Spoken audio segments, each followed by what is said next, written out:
Good evening and welcome back to another episode of What's Good RTA. I'm your host Nick Cannito and I am looking at going to Vegas right now.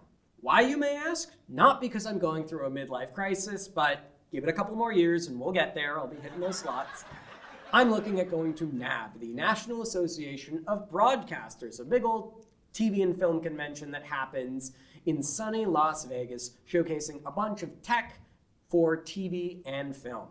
And really interesting thing about it, RTA students get in for completely free, presumably so they can use us for unpaid labor.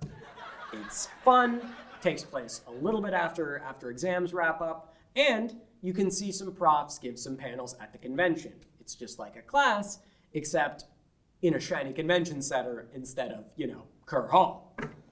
If you're interested, check out the NAB 2024 Facebook group and tell Jada I said hi. But first, you're probably going to have to create a Facebook account because it's a little past all of our time. Facebook might be a little bit old-fashioned, but it's a really great way to catch up with that one uncle of yours who's like this close to finding out that the world is flat.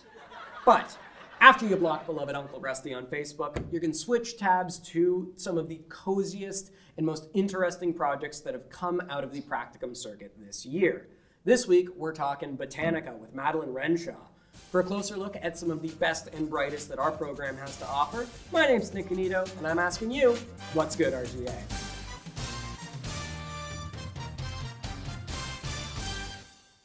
So joining me today is a fourth-year media production student.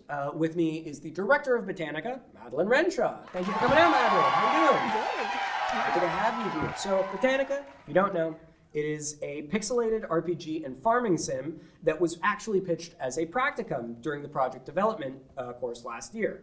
Players take on the role of a botanist who docks on the shores of the island of Botanica, cursed to prevent new life from growing on its soil. Luckily, players have access to their boat with a cute little greenhouse on top of it, so nice, and it's up to them to make connections with both the people and the wildlife to bring life back to Botanica. So it's a lot of really fun stuff going on. First question, what was sort of behind your initial pitch for Botanica? Like when you got up there, what was behind the inspiration for your project?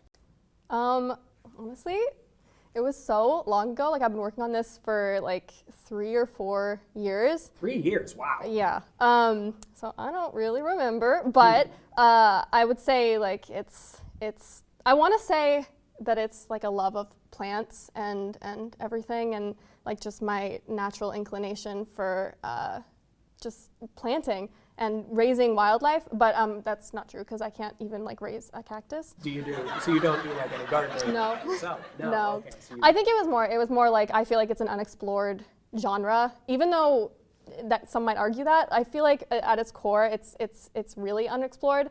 And so I ran out of games to play, and I'm kind of picky as well with games, so I just thought, like, what if I start making my own game? Do you have sort of a background in video games, whether that's like playing, streaming, making, like where do you stand for video games? I used RPG Maker a lot to make like RPG games. And I also work in the VR industry, which is like adjacent, I would say. I don't really do video game stuff, but the company that I work for does. I originally pitched Botanica as a VR game, but Right. I remember that. So what sort of caused you to shift to the more like pixelated top-down aesthetic? I wanted it to stand out, so I was like, this is very futuristic, like VR, whatever. It doesn't fit the VR format, I don't think. What sort of drew you to do like pixelated stuff specifically as opposed to something maybe a little bit more modern and contemporary? Well, when I originally like conceived of the idea for Botanica, I really wanted to make like Concerned Ape, who made Stardew Valley, and just like do it myself because I'm kind of like shy and I didn't want to like rely on other people, and I can do pixel art. Because he's the one guy. Yeah, right? He did it alone. He's the one Concerned Ape. So if he can do it, I can do it. So I was like, but I can't draw. I have no artistic capabilities. So I can do pixel art though. I did pixel art for a different practicum. So I can do that, so I just, but I also think it suits the nature of the game. I wholeheartedly agree, yeah. I really like pixelated games as it is. Like I like the look of Terraria. I like, like Celeste and everything like that. Like it's a beautiful. Like 16-bit aesthetic. The Yeah. best Pokemon games all look like that. And I'll die on this hill. You can quote me on this. Best Pokemon games are pixelated. I wanted to actually talk a little bit about more the game design side in RTA. How many sort of game design classes have you taken in your time in the program with like our good friends Chris Alexander, Jeff LaChapelle? How many of those classes have you sort of taken? I've taken, I think, like all of them except for Nice. the very highest level of video game production because I could not get into it, just based on like it was very full. But yeah, I've taken them all. They've been very helpful. I used a lot of the skills that I learned in those classes to like help me. Oh, that's good, because that was one of the things I wanted to ask, because like that side of the program I think is in such like it's in its infancy still. They're still working at the kinks. New classes are being added. We have an entire gaming hub sponsored by Red Bull. Like, what do you think can be done to sort of buff out that side of the curriculum and make that the concentration a lot more worthwhile? Maybe just more people. Like, it's a little isolating because of course most people do like TV or film or things like that, which is fantastic. But I think anyone who did a practicum that wasn't that felt a little bit of isolation. Like, nobody seems to have the same experience. I couldn't find anybody. I was hearing stories about people's practicum experiences and I was like, I was alone in my bedroom for most of this, like just developing the game like in silence or like with music playing, and then people were like, we were having fights on set. So I guess it's just feeling like you're a little bit on your own, I guess. But I had a really good advisor, Tatiana Terzopoulos, who definitely like negated some of that, and then we do love you, Tatiana. She was like a huge help and really understood the game, so that was helpful.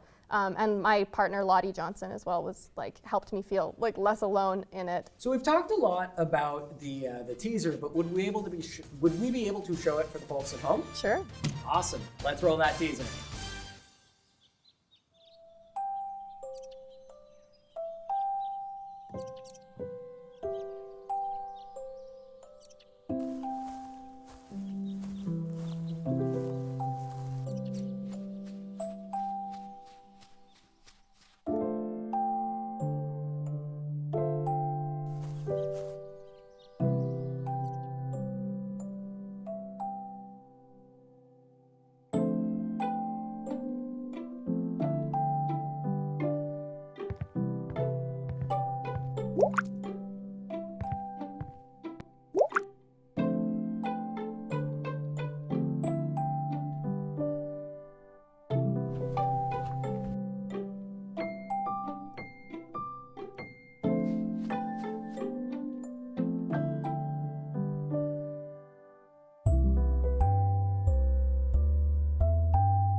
Come on, that is the pinnacle of coziness what you have created. Yep, thank you. Like, not to like beat I know it's a bit of a buzzword, it gets beaten to death. That's okay. But like that is very like, it's very cozy. I love the way it sort of takes you through and into the island. It's lovely.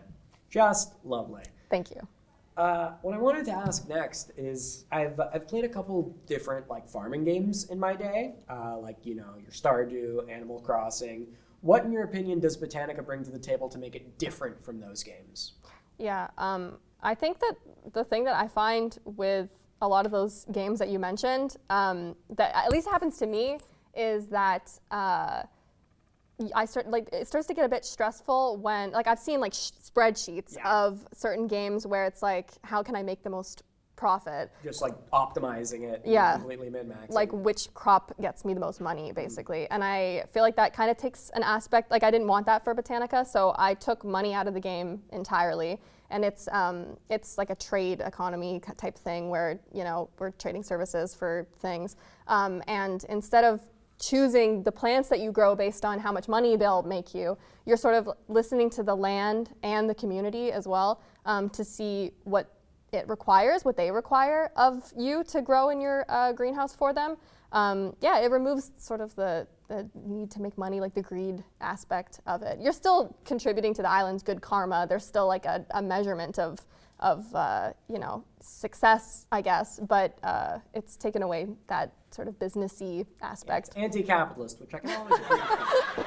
What are your plans for this game moving forward? I have like a bad habit of being a perfectionist, so I want to spruce up the demo a little bit more. If I build a little bit of a following, then maybe, you know, like I can get a little bit more funding and everything. So it's kind of just getting the idea out there. And then in the meantime, I'm always building it. Yeah. That is super exciting. Where can people find out a little bit more about Botanica? We have an Instagram at botanica.game, and I'm building a website as well. Ooh, so. okay, like a nice website to really show off the game. That is awesome. Yep. That is awesome. Well, you heard it here first, folks. That's been Madeline Renshaw from Botanica, coming soon. My name is Nick Cannito, and now you know what's good, RTA.